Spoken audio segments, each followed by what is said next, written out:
What's up everybody, Jared back to you again on the KeystoneCarry channel, and today I'm mixing it up a little bit. It's Friday, I just wanted to post a short video and I wanted to give you guys an update on the IWI GALIL Ace pistol that I've been running for the past couple months.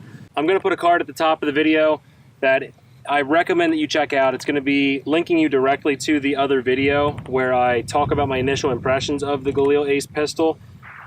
But with that being said, I've learned a lot about this thing over the last month since I made the video, and I've learned how to operate with it a lot better. Now, this is a totally different style weapon than anything that I was used to, and I hint on that in my previous video.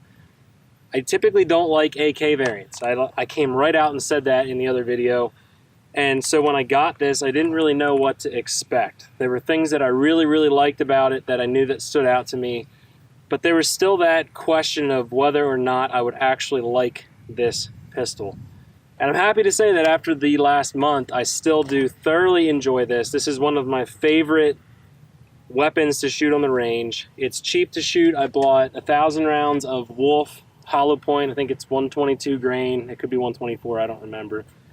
But that's what I've been running through this thing, and I've been very pleased with it.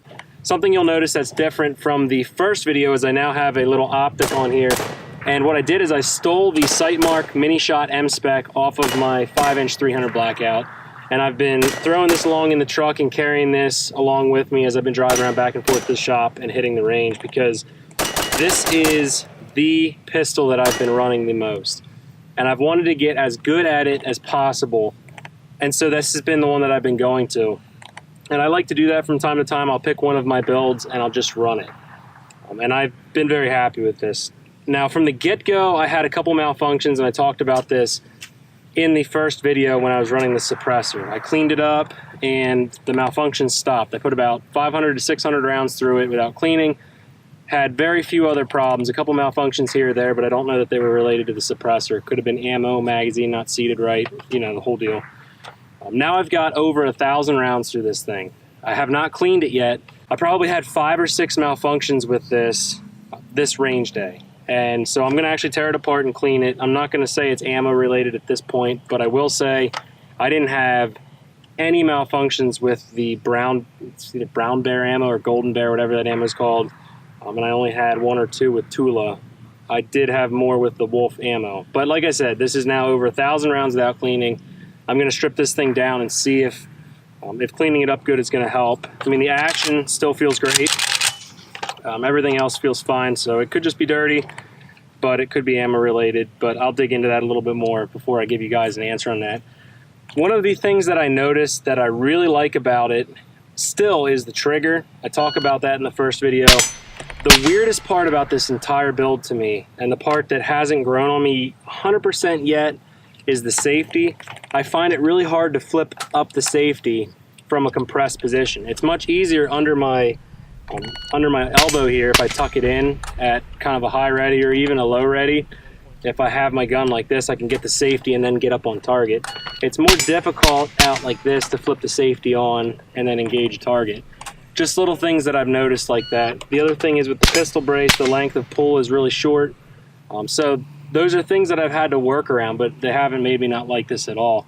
One of the things that I've really liked about this thing is it is proving to be very accurate, and I'm going to do a video on accuracy with this thing, and I'll put it on paper and show you guys what it actually looks like.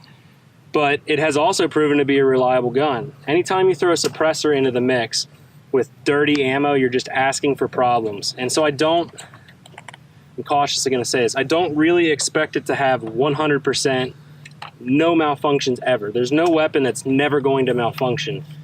But what I'm looking for is a gun that's going to eat the ammo and give me, you know, out of 1,000 rounds, just a handful of malfunctions.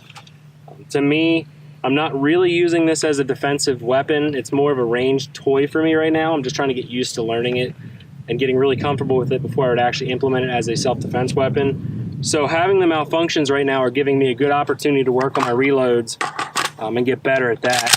So I've just been taking that as an opportunity to do that kind of stuff. But overall, guys, I'm really pumped about this thing. I'm still really enjoying it. I definitely would recommend it if you're into AK variants. I'm going to do a video after I tear it down and clean it. Like I said, I want to do some accuracy and show you guys what's up with that. And I did just do a video on this Sightmark Mini Shot M Spec. So if you didn't check that out yet, I'm going to put a card right here so you guys can click on that and go back to that video, because this red dot surprised the heck out of me, and I definitely did not expect to like it like I have been liking this. So guys, that's just a quick update on the Galil. Like I said, have about 1,000 rounds through it, so I just want to let you guys know it's still running good. I'm going to clean it up, let you guys know how it continues to run. Make sure you're following my Instagram page, because that's where I post more regular content, and in my stories are where I'm going to put this kind of information. If I start finding that a certain ammo isn't running right, or something like that, I'm going to put that on my Instagram first, and maybe I'll follow it up with a YouTube video later. Guys, thank you for subscribing to my channel. Thank you for checking out my videos. My Jeep finally runs, guys. I got the diesel motor in it, and it is running fantastic. So please stay on the lookout. Make sure you hit that bell icon, because I'm soon going to be releasing a video on this thing, doing kind of a front to back overview of what's done to my Jeep and how it's been with the diesel motor over the last 3 weeks. Thanks again, guys. Till next time, stay well, stay safe, and I will see you in the next video.